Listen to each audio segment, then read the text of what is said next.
Welcome to మెగానైట్ TV.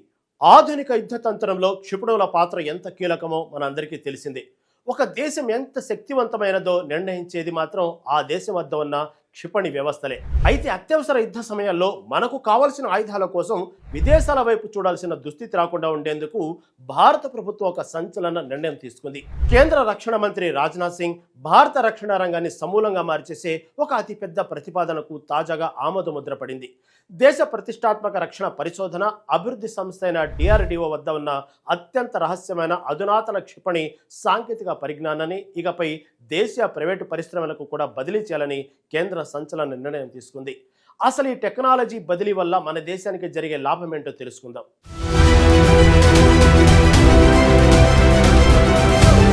ఇప్పటి వరకు మన దేశంలో క్షిపణులు, అత్యున్నత ఆయుధాల తయారీ అనేది పూర్తిగా ప్రభుత్వ రంగ సంస్థలైన DRDO, BDL తదితర గుప్పెట్లోనే ఉండేది. కానీ కేంద్రం తీసుకున్న తాజా నిర్ణయంతో DRDO అభివృద్ధి చేసిన అన్ని సంప్రదాయ క్షిపణి వ్యవస్థల సాంకేతిక పరిజ్ఞానాన్ని దేశీయ పరిశ్రమలు బదిలీ చేయడానికి మార్గం సుగమమైంది. అంటే టాటా, L&T, మహీంద్రా డిఫెన్స్ లాంటి ప్రైవేటు దిగ్గజాలతో పాటు అర్హత ఉన్న ఇతర దేశీయ కంపెనీలు కూడా ఇకపై నేరుగా క్షిపణులను తయారు చేయవచ్చు. అయితే ఈ టెక్నాలజీని ఎవరికి పడితే వారికి ఇవ్వరు. దీనికోసం ప్రభుత్వం కఠినమైన నిబంధనలు పెట్టింది. కంపెనీల అర్హత, వారి ట్రాక్ రికార్డు, భద్రతా ధృవీకరణ, నియంత్రణ అవసరాలను బట్టి అన్ని ప్రమాణాలు తూచా తప్పకుండా పాటించిన తర్వాతే ఈ టెక్నాలజీ షేరింగ్ ఉంటుంది. దేశ భద్రతా విషయంలో ఎలాంటి రాజీ పడకుండానే ఈ బదలాయింపు జరగనుంది. భారతదేశం ఎప్పటి నుంచో అధునాతన రక్షణ వ్యవస్థల కోసం రష్యా, అమెరికా, ఇజ్రాయెల్, ఫ్రాన్స్ లాంటి విదేశీ సరఫరాలపై భారీగా ఆధారపడుతుంది. కానీ ఉక్రెయిన్, రష్యా యుద్ధం లాంటివి జరిగినప్పుడు గ్లోబల్ సప్లై చైన్ దెబ్బతిని ఆయుధాల సరఫరాకు తీవ్ర ఆటంకాలు ఏర్పడుతున్నాయి. ఇలాంటి అత్యవసర పరిస్థితుల్లో మన ఆయుధాలు మనమే తయారు చేసుకోవడం అనేది దేశ రక్షణకు అత్యంత కీలకం. ఇప్పుడు DRDO తన సాంకేతికతను దేశీయ కంపెనీలకు అందించడం ద్వారా ఈ విదేశీ ఆధారపడటాన్ని క్రమంగా సున్నాకు తీసుకురావాలని కేంద్రం పక్కా స్కెచ్ వేసింది. దేశంలోనే అధునాతన క్షిపణుల ఉత్పత్తి సామర్థ్యాన్ని అమాంతం పెంచడం ఈ నిర్ణయం వెనుక ఉన్న ప్రధాన లక్ష్యం. దీనివల్ల రేపు ఏదైనా యుద్ధం వచ్చినా సరే ఆయుధాల కొరత అనేది భారత్కు అస్సలు ఉండదు.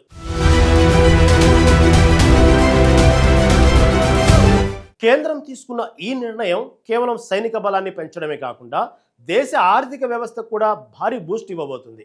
రక్షణ తయారీ వ్యవస్థ మునుపెన్నడూ లేని విధంగా విస్తరిస్తుంది. ఇందులో అతిపెద్ద లబ్ధిదారులు చిన్న, మధ్య తరహా పరిశ్రమలు. ఒక క్షిపణిని తయారు చేయాలంటే వేలాది విడిభాగాలు అవసరం. సెన్సార్లు, నావిగేషన్ చిప్స్, ఇంజన్ విడిభాగాలు, మెటల్ ఫ్రేమ్స్, ఇలా ఎన్నో భాగాలను తయారు చేసేందుకు స్థానిక చిన్న పరిశ్రమలు, ఇతర సాంకేతిక భాగస్వాములు ఈ సప్లై చైన్లో భాగస్వామ్యం కానున్నారు. తద్వారా దేశవ్యాప్తంగా లక్షలాది కొత్త ఉద్యోగ అవకాశాలు సృష్టించబడతాయి. ప్రైవేటు భాగస్వామ్యం పెరగడం వల్ల రక్షణ తయారీ రంగంలో ఆరోగ్యకరమైన పోటీ నెలకొంటుంది.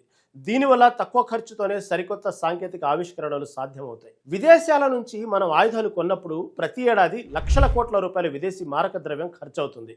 ఇప్పుడు దేశీయంగానే క్షిపణి వ్యవస్థని తయారు చేయడం వల్ల ఈ విదేశీ ద్రవ్యం భారీగా ఆదా అవుతుంది. మన దేశ ఆర్థిక వ్యవస్థ మరింత బలోపేతం అవుతుంది. అంతేకాదు, భారత్ ఇప్పుడు కేవలం ఆయుధాలు కొనే దేశంగా మాత్రమే ఉండబోవడం లేదు, అమ్మే దేశంగా కూడా అవతరించబోతుంది. ఇప్పటికే బ్రహ్మోస్, ఆకాశ్ లాంటి క్షిపణులకు ఆసియా, ఆఫ్రికా దేశాల నుంచి భారీ డిమాండ్ ఉంది. ప్రైవేట్ కంపెనీలు రంగంలోకి దిగితే ఉత్పత్తి వేగవంతం అవుతుంది. మన దేశ అవసరాలు తీర్చుకోగా మిగిలిన ఆయుధాలను మిత్ర దేశాలకు ఎగుమతి చేసే సామర్థ్యం 100 రెట్లు పెరుగుతుంది.